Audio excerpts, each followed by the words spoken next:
नमस्कार, target with PS Parihar YouTube channel में मैं रेनू हिंदी विषय के साथ आप सभी का स्वागत करती हूं। आज हम आप लोगों के लिए हिंदी वर्णमाला का प्रैक्टिस सेट पहला पेपर लेके आई हूं, जिसमें से आज सबसे पहले वर्णमाला में आपको बेसिक से ही प्रैक्टिस सेट कराया जाएगा कि कैसे वर्णमाला की उत्पत्ति हुई, वर्णमाला कितने भागों में बांटा गया, कि कैसे कितने वर्ण किसके अंतर्गत आते हैं। इन चीज़ों को हम बेसिक तरह से जानते हुए सबका प्रैक्टिस सेट सॉल्व करेंगे। तो चलिए आज चलते हैं। सबसे पहले प्रश्न संख्या 1 पर देखते हैं कि प्रश्न संख्या 1 पे पूछा क्या गया है। तो इसमें दिया गया है कि भाषा की सबसे छोटी, देखिए इकाई इसमें गलत दे दिया गया है। भाषा की सबसे छोटी इकाई,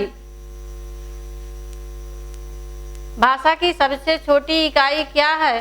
तो आपको बताना है भाषा की सबसे छोटी इकाई क्या होती है।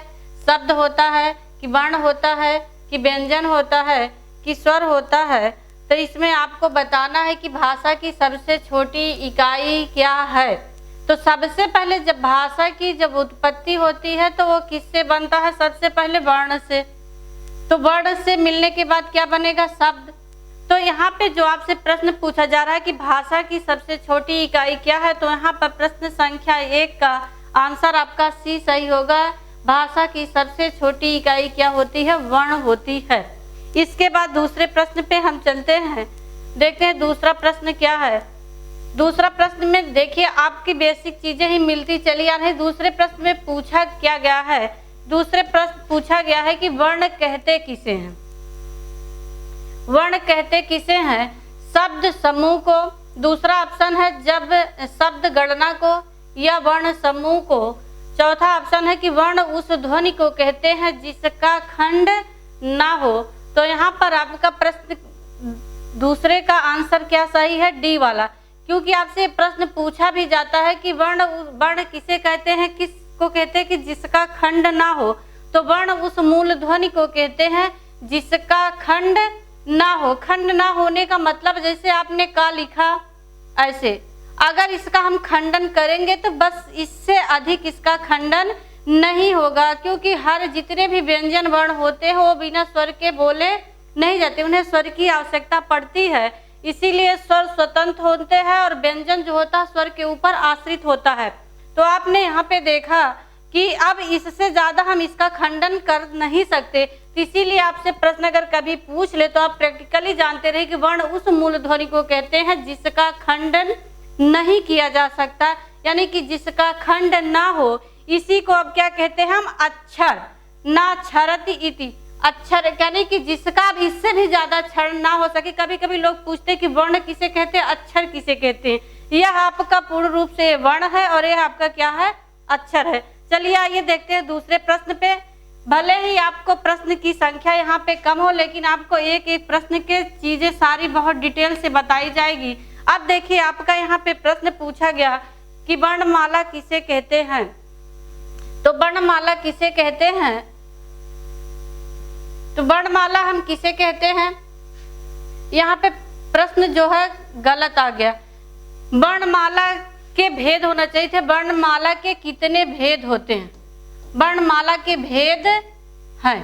अब वर्णमाला के भेद हैं, कितने वर्णमाला के भेद होते हैं? तो वर्णमाला के जो भेद होते हैं आप लोग बताएंगे 2 होते हैं, 3 होते हैं, 6 होते हैं कि 5 होते हैं। तो वर्णमाला के जो भेद होते हैं वो 2 प्रकार से होते हैं। कौन कौन से होते हैं इसलिए बता दे रहे हैं कि आप बेसिक जानते रहेंगे। स्वर और दूसरा क्या है आपका? व्यंजन। तो यहाँ पे आपने देखा कि वर्णमाला के भेद कितने? 2। कौन कौन से? स्वर और व्यंजन। अब यही आपसे पूछ लिया जाए स्वर की संख्या कितनी होती है? 11। व्यंजन की संख्या कितनी होती है? 33। आपसे फिर यहीं पे प्रश्न बन जाएगा स्वर के कितने भेद होते हैं? 3। व्यंजन के कितने भेद होते हैं? 3। नेक्स्ट चलते हैं आगे, देखते हैं सारी चीजें आपको मिलेगी ही डिटेल से। तो देखते हैं चौथे प्रश्न में। देखिए वहां पे उल्टा, यहाँ पे आपका होना चाहिए था, यह प्रश्न गलत टाइप हो गया। वर्णमाला किसे कहते हैं? इसमें क्या होना चाहिए था कि वर्णमाला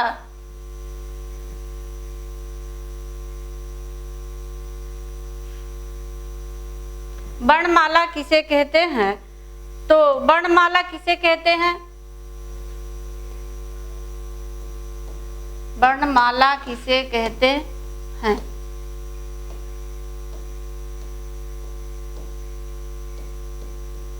देखिए, वर्णमाला किसे कहते हैं? वर्ण समूह को कहते हैं, कि ध्वनि समूह को कहते हैं, कि शब्द समूह को कहते हैं, कि वर्णों के व्यवस्थित समूह को कहते हैं। ये प्रश्न बार बार आपके पेपर में आता है और पूछा जाता है। तो वर्णों के व्यवस्थित समूह को क्या कहा जाता है? वर्णमाला कहा जाता है। तो इसमें आपका प्रश्न नंबर 4 का आप कौन सा ऑप्शन सही होगा? डी वाला। वर्णों के व्यवस्थित समूह को हम क्या कहते हैं? वर्णमाला कहते हैं। इसके बाद नेक्स्ट दूसरा प्रश्न आपका देखते हैं। प्रश्न संख्या क्या है? 5। अब देखिए, आपसे यहीं से प्रश्न बन गया कि आपसे पूछ लिया गया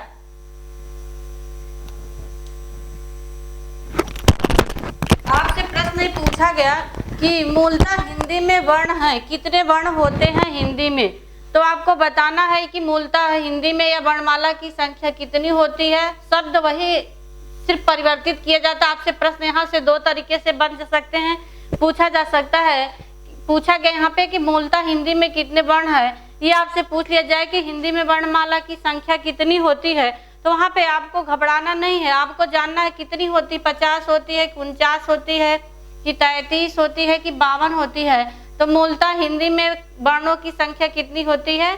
52 होती है। तो प्रश्न संख्या 5 का आपका कौन सा ऑप्शन सही होगा यहाँ पे? तो प्रश्न संख्या आपका यहाँ पे क्या सही होगा? डी सही होगा। नेक्स्ट चलते हैं दूसरे में, हम दूसरा प्रश्न देखते हैं।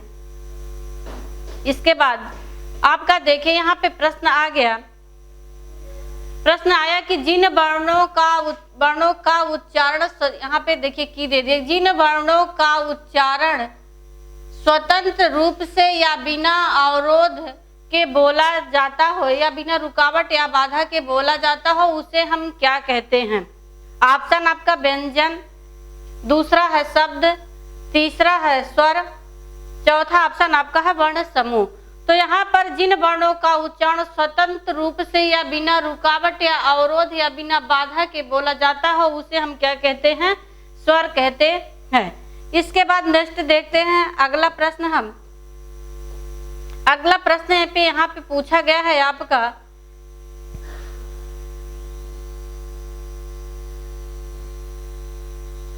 यहाँ पे नेक्स्ट प्रश्न है आपका, हिंदी वर्णमाला में स्वरों की संख्या कितनी है? आपको बताना है कि हिंदी वर्णमाला में स्वरों की संख्या कितनी होती है।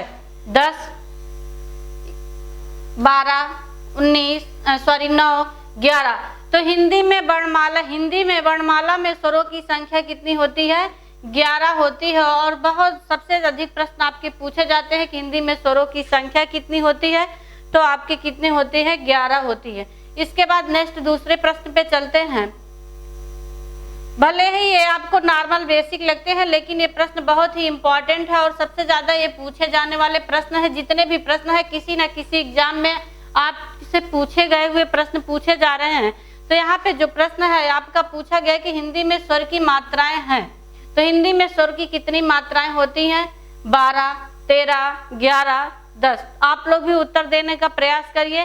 तो हिंदी में स्वर की जो मात्राएं होती हैं कितनी होती है? 10 होती है। स्वर की संख्या 11 भले होती है, लेकिन इसमें एक वर्ण होता है ह्रस्व अ, जिसे उदासीन स्वर कहा जाता है। इसकी कोई मात्रा नहीं होती है, यानी कि ये स्वर के प्रयोग में आता है, इसीलिए इसे उदासीन स्वर भी कहा जाता है। तो हिंदी में स्वरों की संख्या 11 होती है, ध्यान रखिएगा। और आपसे अगर पूछ लिया जाए कि हिंदी में मात्राओं की संख्या कितनी होती है, तो हिंदी में मात्राओं की संख्या आपकी कितनी होती है? 10। नेक्स्ट चलते हैं अगले। आपसे प्रश्न पूछ लिया जाएगा कि स्वर की मात्रा के कितने भेद होते हैं। आपको यहाँ पे बताना है कि स्वर की मात्रा के भेद कौन कौन से हैं। तो स्वर की जो मात्राएं के भेद होते हैं वो कितने प्रकार के होते हैं, बताना है आपको यहाँ पे। तो अब ऑप्शन ए का 2, बी का 3, सी का 4, डी का 5। तो आपको यहाँ पे देखना कि स्वर की मात्राएं कितनी प्रकार की होती हैं। तो स्वर की मात्राएं कितनी होती हैं? 3। एक आपका ह्रस्व होता है, दूसरा आपका होता है दीर्घ, और तीसरा आपका होता है प्लुत। आपको यहाँ पे देखना, ह्रस्व की मात्रा जब आप छंद में गिनते हैं तो उसे लघु की मात्रा के नाम से जाना जाता है, दीर्घ में जब छंद में पढ़ते हैं तो इसे गुरु की मात्रा के नाम से जाना जाता है, जो छंदों में इसे 2 गिना जाता है। प्लुत स्वर की जो होती है वो हिंदी के अंक 3 की तरह लिखा जाता है, जिसमें सबसे अधिक समय लगता है उच्चारण करने में। तो ये आपके रहे कि स्वरों की मात्राओं के भेद। तो स्वर की मात्रा के कितने भेद होते हैं? 3 होते हैं। कौन कौन से होते हैं आपने देखा। इसके बाद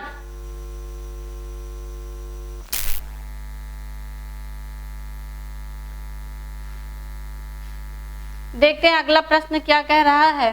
प्रश्न संख्या 10 आपका पूछ रहा है कि ह्रस्व स्वर की कितनी संख्याएं होती हैं, यानी कि ह्रस्व स्वर जो होते हैं हिंदी में उनकी संख्या कितनी होती है।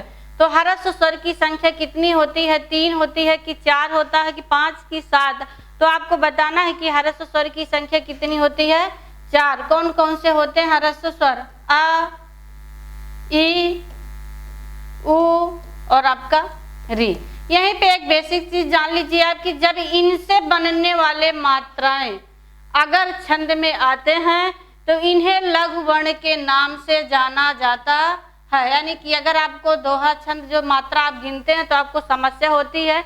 यानी कि अगर का है तो 1, का में ह्रस्व ई की मात्रा तो भी 1, का में ह्रस्व उ की मात्रा तो भी 1, का में री की मात्रा तो भी 1 गिना जाएगा। और एक और भी आता है, अगर किसी भी शब्द वर्ण के ऊपर चंद्र बिंदु लगा हो तो भी वो छंद में 1 गिना जाता है। यानी कहने का मतलब बाकी शेष सब जितने भी हुए वो आपके क्या गिने जाएंगे? छंद में गुरु के नाम से जाने जाएंगे और ये लघु के नाम से जाने जाते हैं। उनकी संख्या 2 गिनी जाती है और इनकी संख्या कितनी गिनी जाती है? 1 गिनी जाती है। अगले प्रश्न पे चलते हैं। प्रश्न संख्या आपका 11। प्रश्न संख्या 11 अब यहाँ पे क्या कह रहा है कि दीर्घ स्वरों की संख्या कितनी है। अब तक आपने पढ़ा कि ह्रस्व स्वर की संख्या कितनी होती है।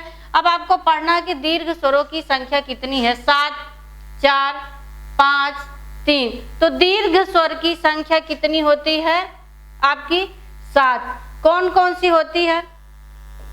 आ, ई, उ, ए, आए, ओ और आपका औ। तो दीर्घ स्वरों की संख्या कितनी हुई आपकी? 7। यहीं पे देखिए प्रश्न पूछने का तरीका होता है, यह दे दिया जाएगा कुल दीर्घ स्वरों की संख्या कितनी होती है तो भी 7। लेकिन आपसे एक प्रश्न यहीं पे बनेगा, अगर आपसे पूछ लिया जाए कि मूल दीर्घ स्वरों की संख्या, यहाँ पे सबसे ज्यादा सावधान होने की जरूरत है।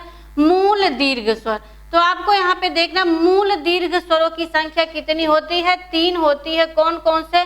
मूल का मतलब होता है कि अपने ही समान वर्णों के सहयोग से जो बने हो वो आपको क्या कहलाएंगे? मूल दीर्घ। यानी आ मिलकर के क्या हुआ? दीर्घ आ। ई प्लस ई मिलकर के क्या हुआ? आपका दीर्घ ई। और उ प्लस उ मिलकर के क्या हुआ? आपका दीर्घ उ। तो ये रहे आपके जानने की चीजें कि कैसे प्रश्न बनता है। दीर्घ स्वरों की संख्या कितनी? 7। कुल दीर्घ स्वरों की संख्या आ जाए तो 7। लेकिन अगर आपसे पूछ लिया जाए मूल दीर्घ स्वरों की संख्या कितनी होती है तो 3 होती है। दीर्घ आ, दीर्घ ई और दीर्घ उ। नेक्स्ट चलते हैं अगले प्रश्न पे, देखते हैं। देखिए यहाँ पे वो प्रश्न आ ही गया जो पीछे हमने आपको सॉल्व कराते समय बताया, क्योंकि आपके ये सब प्रश्न आते हैं, इन्हें लोग भले ही लेते हैं कि ये कुछ भी नहीं है, बहुत बेसिक है, उन लोगों की गलतियां इसी से होना शुरू हो जाती है। तो देखिए आपसे पूछ लिया गया है कि अब मूल दीर्घ स्वरों की संख्या कितनी होती है, तो पीछे आपने देख ही लिया मूल दीर्घ 3 होते हैं। कौन कौन से होते हैं? आ, ई और आपका उ। तो नेक्स्ट चलते हैं अगले प्रश्न पे, इस पे ज्यादा समय देने की जरूरत नहीं थी। इसके बाद अब आपसे पूछ लिया जाएगा कि संयुक्त स्वरों की संख्या कितनी है। पिछले वीडियो में, पीछे वाले प्रश्न में हमने बता ही दिया था। अब आपसे पूछ लिया जाएगा संयुक्त स्वरों की संख्या कितनी है। तो संयुक्त स्वरों की संख्या कितनी होती है? 4। संयुक्त स्वर का मतलब क्या होता है कि 2 भिन्न भिन्न स्वर, समान स्वर ना हो, कैसे स्वर हो? 2 भिन्न भिन्न स्वरों के योग से जो स्वर बनते हैं उन्हें हम क्या कहते हैं? संयुक्त स्वर कहते हैं। उनकी संख्या 4 है। कौन कौन सी है? ए, आए, ओ और आपका क्या है औ। अब भिन्न भिन्न कहने का मतलब क्या, यहाँ से आपके वर्णों के उच्चारण स्थान यानी कि आ प्लस ई मिल करके क्या बना ए, और आ प्लस ए मिल करके क्या बना आए, आ प्लस उ मिल करके क्या बना ओ, और आ प्लस ओ मिल करके क्या बना आपका औ। तो ये आपके रहे कि इनको कैसे हमें जानना है कि ये संयुक्त स्वर, तो संयुक्त स्वर की संख्या कितनी हुई, तो संयुक्त स्वर की संख्या कितनी है 4। इसके बाद अगले प्रश्न पे चलते हैं, हम देखते हैं दूसरा प्रश्न क्या पूछ रहा है आपसे। देखिए दिया गया है यहाँ पे कि जिन वर्णों का उच्चारण स्वरों की सहायता से होता है, जिन वर्णों का उच्चारण कैसे हो, स्वरों की सहायता से हो, उसे हम क्या कहते हैं, स्वर, अनुस्वार, व्यंजन, विसर्ग। जिन वर्णों का उच्चारण स्वरों की सहायता से होता है या रुकावट या बाधा उत्पन्न होती है, उसे हम क्या कहते हैं, व्यंजन कहते हैं। इसमें ज्यादा जानने की जरूरत नहीं है, आगे आप देखेंगे। आपसे प्रश्न पूछा जा रहा है कि हिंदी व्यंजनों की संख्या कितनी होती है। स्वर की संख्या आपने देखा था 11, अब आपसे पूछा जा रहा है कि हिंदी में व्यंजन वर्णों की संख्या कितनी होती है, तो 40, 25, 33, 52। तो कुल वर्णमाला की संख्या पूछे, संपूर्ण वर्णमाला की संख्या पूछे तो आपका कितना होगा 52। लेकिन पूछा क्या रहा कि हिंदी में व्यंजन वर्णों की संख्या कितनी है, तो व्यंजन वर्णों की संख्या कितनी होती है 33 होती है। क्योंकि व्यंजन को कितने भागों में बांटा जाता है 3। आपसे पूछा जा सकता है कि व्यंजन के कितने भेद होते हैं 3, कौन कौन से होते हैं। एक आपका स्पर्श व्यंजन, दूसरा आपका ऊष्म व्यंजन और तीसरा आपका अंतस्थ व्यंजन। आप जोड़ के ही देख लीजिए कि आपके हो रहे हैं कि नहीं। स्पर्श व्यंजन की संख्या 25, ऊष्म व्यंजन की संख्या 4 और अंतस्थ व्यंजन की संख्या 4। तो आप जोड़ेंगे 4 4 8 8 5 13, यानी कुल मिला के कितना हुआ 33। नहीं आता तो आप ऐसे भी जानेंगे, आपसे पूछ भी लिया जाएगा तो इसका आप कौन सा सही होगा, इसमें आपका 33 वाला आपका सही है। इसके बाद अगले प्रश्न पे चलते हैं। अगला प्रश्न देखते हैं क्या पूछ रहा है हमसे। वैसे आप इतना भले ही वर्णमाला सॉल्व करें तो लगभग आपका संपूर्ण वर्णमाला इसी के अंतर्गत आ ही जाएगा आपके प्रैक्टिस सेट में। और अगर आपको और भी वीडियो देखना है तो आप टारगेट विद पीएस पढ़िया ऑनलाइन ऐप्स लोड कर लीजिए, उसमें आपको संपूर्ण वीडियो जितने भी बनाए गए हैं उसमें भी दिए गए हैं। और टारगेट विद पीएस पढ़िया जो आपका ऐप, उसमें भी आप उसे सब्सक्राइब कर लेंगे तो प्ले स्टोर में भी ये चीज़ें आपको उपलब्ध हैं। उससे पढ़ के अगर आप प्रैक्टिस करेंगे तो आपको बहुत आसानी हो जाएगी, क्योंकि जब पढ़ने के बाद आप सॉल्व करते हैं प्रश्नों को तो चीज़ें तुरंत क्लियर हो जाती हैं। तो आपसे पूछ लिया क्या गया कि व्यंजन वर्णों के भेद, जो भी हमने पीछे बताया वही सेम आ गया, व्यंजन वर्णों के भेद। तो व्यंजन वर्ण के कितने भेद होते हैं 3, स्पर्श व्यंजन, अंतस्थ व्यंजन और आपके ऊष्म व्यंजन। आपसे पूछा भी जाता है कि स्पर्श व्यंजन की संख्या कितनी होती है, ऊष्म व्यंजन की संख्या कितनी होती है। तो इस तरह से आपने देखा कि आप कितने आसानी से सॉल्व कर ले रहे हैं चीज़ों को बेसिक तरीके से। अब आप अगला प्रश्न देखेंगे। देखिए आपसे पूछा क्या जा रहा है कि कंठ, ताल, मूर्धा, दंत और उस स्थानों को स्पर्श से बोले जाते हैं उसे क्या कहते हैं। यानी कि जिन वर्णों को उच्चारित करते समय जीवा, कंठ, दांत, मूर्धा, ओष्ठ यानी सभी वर्णों को उच्चारित करते समय स्पर्श करता हो तो उसे हम क्या कहते हैं। तो सीधी बात है कि जब स्थानों को स्पर्श करे तो क्या हो जाएगा स्पर्श व्यंजन। क्योंकि ऊष्म व्यंजन में क्या होता है कि वर्णों को उच्चारित करते समय ऊष्मा या गर्मी पैदा होती है, संघर्षी व्यंजन में घर्षण पैदा होती है। इसमें अंतस्थ व्यंजन में जीवा थोड़ा पीछे, जीवा मुड़ करके उच्चारित किया जाता है दांत को स्पर्श करते हुए। तो वहाँ अलग अलग गुण बताए गए। यहाँ पे आपसे पूछ लिया जाए कंठ, ताल, मूर्धा, दंत, ओष्ठ। क्योंकि जब स्पर्श व्यंजन के भेद होते हैं तो स्पर्श व्यंजन को 5 भागों में बांटा जाता है और प्रत्येक वर्ग में या वर्गों में बांटा जाता है और प्रत्येक वर्ग में इसकी संख्या जो होती है वो 5, प्रत्येक वर्ग में हर एक वर्ग में 5-5 वर्ण होते हैं। कुल मिलाकर के इसकी संख्या कितनी होती है 25 होती है। एक आपका कंठ, दूसरा ताल, तीसरा मूर्धा, चौथा दंत और 5वें ओष्ठ में विभाजित होता है, जो कि आपके क वर्ग का उच्चारण स्थान कंठ से होता है, च वर्ग का आपका तालु से, ट वर्ग का आपका मूर्धा से, ता वर्ग का आपका दंत से और पा वर्ग का ओष्ठ से उच्चारित होता है। चलते हैं अगले प्रश्न की तरफ। देखते हैं अगला प्रश्न क्या कह रहा है। अगला प्रश्न कह रहा है कि स्पर्श व्यंजन की संख्या है। अब यहाँ पे ना होना चाहिए था। तो स्पर्श व्यंजन की जो संख्या है वो कितनी है? तो स्पर्श व्यंजन की संख्या आपको बताना है। तो अब स्पर्श व्यंजन की संख्या कितनी है? 25। इसके बाद अगला प्रश्न देखते हैं। आपसे पूछ लिया जाए कौन सा अयोगवाह नहीं है। हिंदी में माला में आपने पढ़ा होगा कि अयोगवाह की संख्या कितनी होती है, प्रश्न पूछा जा सकता है। तो 2 होती है। कौन कौन से होते हैं? अंग और आ। इसे क्या कहते हैं? अनुस्वार। इसे क्या कहते हैं? विसर्ग। अब आप देखेंगे ए भी है, ए भी है, ए भी अनुस्वार। तो कुल मिलाकर के कौन सा अयोगवाह नहीं है? तो चा वर्ग का इया 5वां वर्ण है। तो चा छा जा जा इया। अगला प्रश्न हम देखते हैं। अगला प्रश्न अब देखिए आपसे उच्चारण स्थान पूछा जाएगा। अब आपसे पूछा जा रहा है कि ह्रस्व और दीर्घा का उच्चारण स्थान कहाँ से होता है? कंठ से, तालु से, मूर्धा से, दंत से। तो आप लोगों ने वीडियो अगर प्ले स्टोर में देखेंगे तो वहाँ पे बताया गया है अकु विसर्जनीय अनाम कट्ठा। वहाँ पे एक ही शब्द याद कर लेंगे तो पता चल जाएगा। यानी कि अकु का मतलब, आ का मतलब दोनों आ का वर्णों का उच्चारण स्थान कहाँ से होता है? कंठ से होता है। अगला नेक्स्ट प्रश्न हम देखते हैं।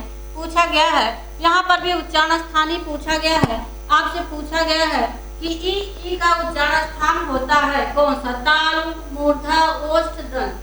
तो आप पढ़े होंगे इचु ऐसा नाम तालु। तो ई का मतलब दोनों ई, तो इचु ऐसा नाम तालु यानी कि ई का पूरा वर्ण उच्चारण स्थान तालु से होता है।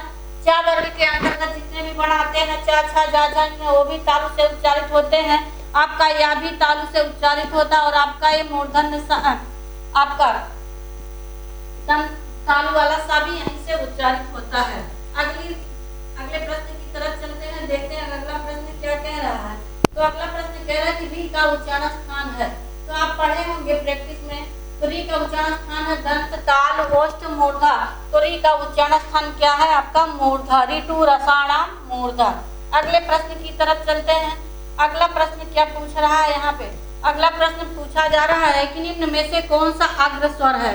हमने जो पिछले वीडियो में आपको बताया था कि जीभ के उच्चारण के आधार पर स्वर के 3 भेद होते हैं। कौन कौन से होते हैं? एक आपका अग्र, दूसरा आपका मध्य और तीसरा आपका पश्च। तो सबसे पहले आप पे देखेंगे, यहाँ पे पूछा क्या जा रहा है? अग्र स्वर। तो अग्र स्वर के अंतर्गत आपका ई, ए और ऐ।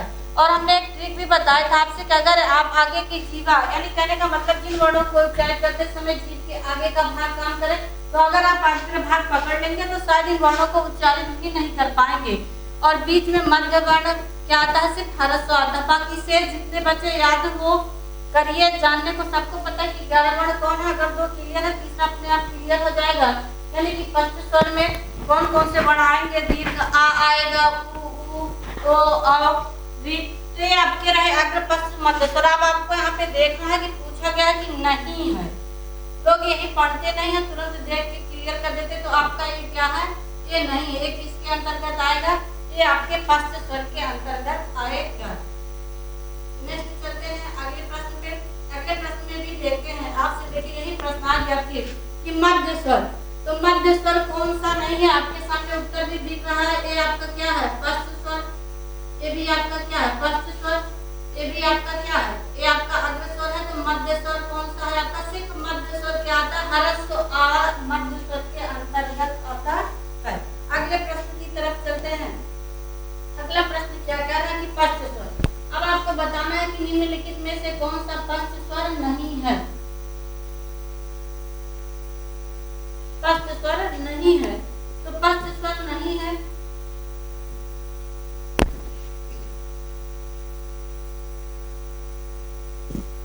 तो देखिए पश्च स्वर नहीं है क्या? आ, ओ, उ, ए। तो आप इसको देखिए अभी पढ़ेंगे। ए, ई, ए, किसके अंतर्गत आता है? अग्र स्वर के अंतर्गत आता है। प्रश्न अगला देखते हैं क्या पूछ रहा है।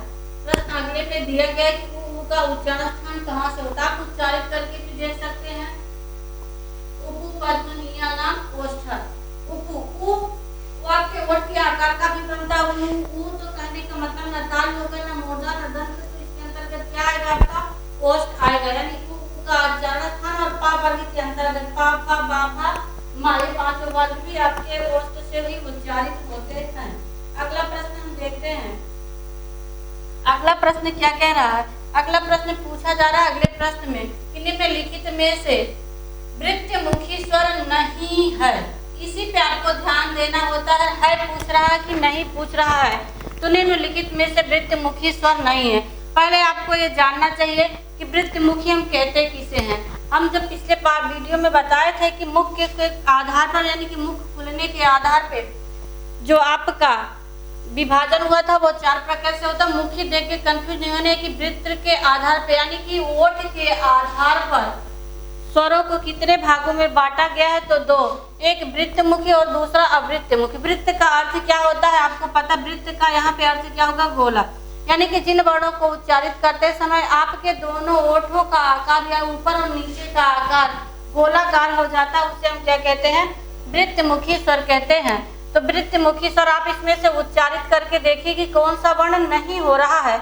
आप अगर ऊ का करेंगे तो भी बनेगा, तो ऊ का बनेगा तो दीर्घ ऊ का बनेगा। जब दीर्घ ऊ का बनेगा तो इनसे मिलकर के जो वर्ण बने उनका भी होगा, यानी कि ये आपके किस में आ गए, आवृत्तमुखी में, यानी कि इनका विभाजन इसके अंतर्गत नहीं किया गया है। तो आपने देखा कि वृत्तमुखी के अंतर्गत कौन कौन से वर्ण आते हैं। तो वृत्तमुखी के अंतर्गत ऊ ऊ ओ औ ये आपके 4 वर्ण आते हैं। अगले प्रश्न की तरफ चलते हैं। आप सब देखिए पूछे विवृत स्वर किसे कहते हैं, विवृत कहा किसे जाता है। यहाँ पे बताया गया कि मुख खुलने के आधार पर, यानी कि पूरे का पूरा अगर मुख खुल जाए जिस वर्ण को उच्चारित, तो आप ये देखिए कि कौन से वर्ण को बोलते समय आपका पूरा का पूरा मुख आ कहने से आ ई ओ ऐसे भी उच्चारित कर सकते हैं, यानी कि जिन वर्णों को उच्चारित करते समय मुख का पूरा भाग खुल जाता है उसे हम क्या कहते हैं, विवृत स्वर कहते हैं। तो इसके अंतर्गत आपका क्या आएगा, आ। आप उच्चारण करके देखिए कि पूरा का पूरा मुख किस वर्ण को उच्चारित करते समय खुल रहा है, आपका दीर्घ आ। नेक्स्ट चलते हैं अगले प्रश्न पे। अगला प्रश्न दिया गया कि समृद्ध स्वर नहीं है। अब आपको देखना है, विवृत आपने पढ़ा, समृद्ध का मतलब कि लगभग जिन वर्णों को उच्चारित करते समय मुख का भाग बंद हो और आप उच्चारित कर ले। तो समृद्ध का अंतर्गत कौन सा वर्ण नहीं आता, तो आप देखिए बंद करके भी उच्चारित कर सकते हैं, ई उ। तो इसमें आगे ये बोलते समय आपको मुख खोलना है, इसीलिए इसे अर्ध विवृत कहा जाता है। तो समृद्ध स्वर नहीं पूछा गया, तो इसमें क्या हो जाएगा, आपका डी वाला ऑप्शन सही है। अगला देखते हैं कि प्रश्न क्या पूछ रहा है। अगला प्रश्न हम पूछा जा रहा है यहाँ पे कि ए आई का उच्चारण स्थान क्या है। ये सबसे इम्पोर्टेंट प्रश्न, सबसे का मतलब क्या है कि ये सबसे ज्यादा पूछा, आजकल यहाँ से प्रश्न पूछे जाने लगे हैं कि ए आई का उच्चारण स्थान क्या है। तो ए आई का उच्चारण स्थान क्या है, ए दाय तो कंठ तालु और ओ दाय तो इनका वर्णों का उच्चारण स्थान क्या है, ओ और इसका उच्चारण स्थान क्या है, वा का उच्चारण स्थान दंत ओष्ठ से होता है। ये जानना आपको बेहद जरूरी है। तो ए आई क्योंकि 2 भिन्न वर्णों से मिलकर के बने होते हैं, तो आ जो होता है वो कंठ से उच्चारित होता है, ई आपका तालु से। 3 दोनों वर्णों के मिलने के योग से इनका नाम क्या रखा गया, इनका कहाँ से उच्चारण स्थान माना जाता है, कंठ तालु से। अगला प्रश्न देखते हैं क्या कह रहा है।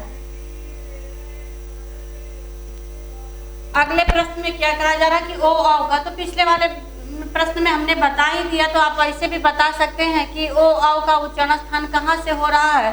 तो ओ आओ का उच्चारण स्थान आपका कहाँ से हो रहा है, कंठ ओष्ठ से, क्योंकि आ और ऊ मिल करके दोनों वर्ण बने हैं, तो ऊ का ओष्ठ से होता है, आ का कंठ से होता है। तो आ ओ आओ का उच्चारण स्थान कहाँ से हुआ, कंठ ओष्ठ से। अगला प्रश्न देखते हैं।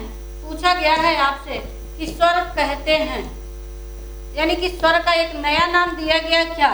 स्वर को हम किन और नामों से जानते हैं, हल, इक, अच, य, अल। तो स्वर को हम क्या कहते हैं, अच कहते हैं, ये ध्यान में रखिएगा।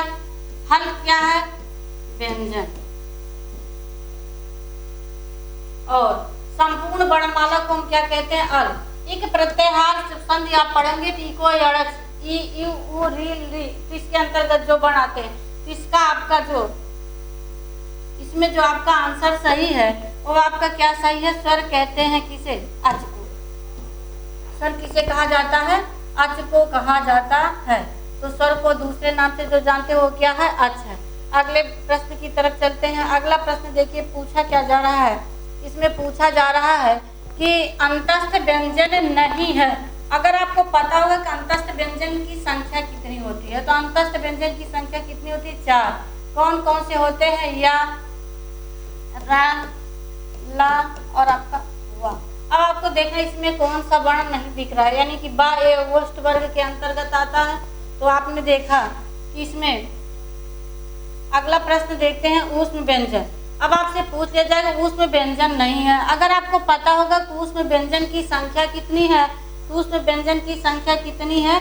4। कौन कौन सी होती है? आपका सा, सा, दंत सा और आपका हा। अब आपको देखना है कि इन चारों वर्णों में से कौन सा वर्ण नहीं है, तो आपका क्या है? ला। ये ला आपका किस में आएगा? अंतस्थ व्यंजन के अंतर्गत आता है। तो अगले प्रश्न की तरफ चलते हैं। तो बस संख्या 34 ही था।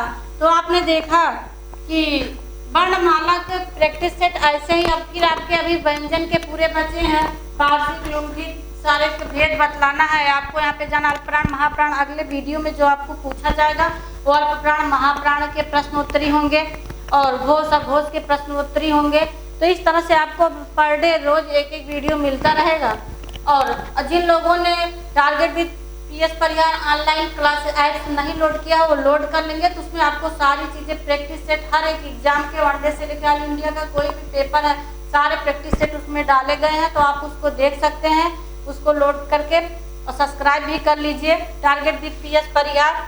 तो उसमें क्या होता है कि आपको हर न्यूज आपके विज्ञापन से संबंधित, तैयारी से संबंधित क्या चीज़ें हैं आपको सुबह शाम वीडियो दिखाई देगा और आपको करंट के भी प्रश्न उसमें मिलते रहते हैं। इसी के साथ धन्यवाद। अगली वीडियो में